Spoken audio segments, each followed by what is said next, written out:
रामपाल जी भगवान जी की जय हो। जब हमने रामपाल महाराज जी के चरणों में अर्जी लगाई, क्योंकि उस पीड़ा को हमने नजदीक से देखा, उन सरपंचों ने देखा, हमारी सरकार ने भी देखा, और ऐसे टाइम में भगवान का रूप लेके संत रामपाल महाराज जी ने अकेले जमींदारों को नहीं बचाया। भाइयों, सुनने की बात है, जितने भी हमारे कार्यकर्ता बैठे हैं, अगर जमींदार मर जाता तो इस दुनिया की जीने की कल्पना नहीं कर पाते आप।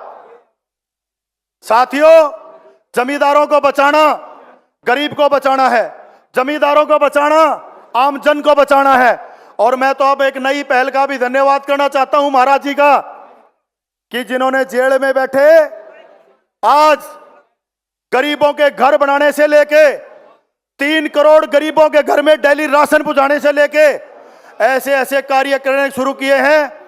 कुछ लोगों ने मेरे से बात की, कल कोई पत्रकार मेरे से पूछ रहा था कि भाई फलाने महाराज जी जेल में है, फलाने महाराज जी जेल में है, फलाना किस काम में है, तो आप कैसे देखते हैं?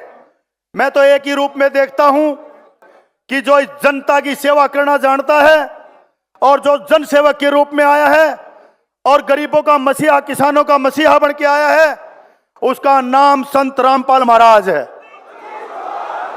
सोचे जब भी किसी किसान के घर में कोई अन्न डाल, सोचे जब भी किसी किसान के घर में कोई अन्न डालने का काम कर दे, और जब भी किसी का मकान बना के किसी बाढ़ग्रस्त एरिया को सुरक्षित कर दे, तो मैं नहीं मानता। कुछ लोग कहते हैं भाई संत रामपाल महाराज जी को भगवान का रूप कहते हैं। आज हमारा बच्चा कोई देश का मेडल लेके आता है, आज हमारा किसान जो बहुत बड़ी फैक्ट्रियों को कामयाब करते हैं, अपनी फसलें हमारे लिए पैदा करते हैं, क्या हम अपने किसान को अन्नदाता नहीं कहते क्या? अगर हम अब किसान को अन्नदाता कहते हैं तो एक समाज सेवक और सेवा करने वाले को भगवान का रूप कहने में भी कोई गुरेज नहीं होना चाहिए।